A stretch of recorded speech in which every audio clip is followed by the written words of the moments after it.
State land Khangdoknaba Demarcation Toubiyu haiba wapham bu Imphal Ring Road project ka mari Leinahanduna mashagi khanba meeoi shingna atamnana Yetlakpa ase yaba ngamloi haina Kyamgei Youth Pioneer Club ki President Nepram Kishan na phongdorakli ngasi Kyamgei haibong makhongda leiba Kyamgei Youth Pioneer Club ki sanglenda Kyamgei Haibabu Youth Club ki thongmi sing yauna pangthokpa pawgi mifam amada wapham asi phongdokladuna Kishan na hai Chief Minister N. Miyamgi Yaifanabagi Tamang Paikalakpa, Imphal Ring Road Project as a club as in a support Torakalakli, Makhatana Sutokikane, Amaromda, Mamang Jahigi July Tada, Imphal District DC State Land Sing Khangdoknaba Demarcation Torakani Haina Order Amasutopalekre, Masida Club Ani Asina Su Demarcation Gitabak Asida. Mapung fana mateng pangani haiba wapham khangan balekre Kyamgei fauraga chetkadaba ring road asige nak Yetlakpa state land sing demarcate toubiyu haiduna Imphal district ki DC da aiba cherol amasu thakre madugi matung ina athubada thabak hauragani haibagi thajabasu DC na pirakle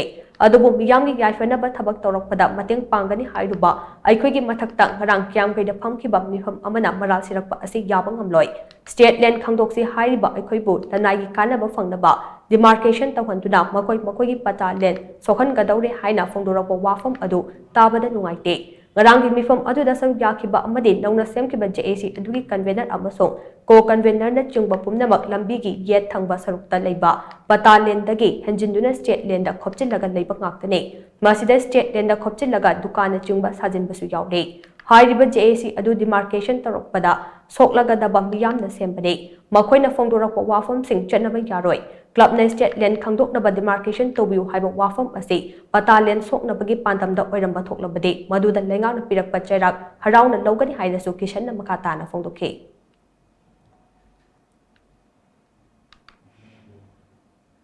Ngarangi semliba JAC do ayambana state land demarcation torakpada sogadoba meeoi shingna punjallaga saba JAC ni masida ekoi Manipur government na amadi ekoi gi Manipur da leibiriba sininau singna haiba meeoi shingna sibu makoina ngangi base aranba wapham ni thajabigano karigumba koina club singna ekoina government na satharakba state land demarcation tawbasida ekoina Aranba Tabak Taudana, Migi Patalin Soknava Tabak Tauram Batarvadi, Ekoida Pirakpa, Manipur government na Pirakpa, Ahak Pasera Kudumo Isana Yazai, Taubudabu, Hosik, Ekoigi Mingsat Tinava, Ring Road, Asibu, Pazana Salalagena, Honoriba, Ekoigi Club Sing, Amadi, Manipur government pu, Yontok Pibase, Masigi Joint Action Committee se, Masi Aingi Oiba,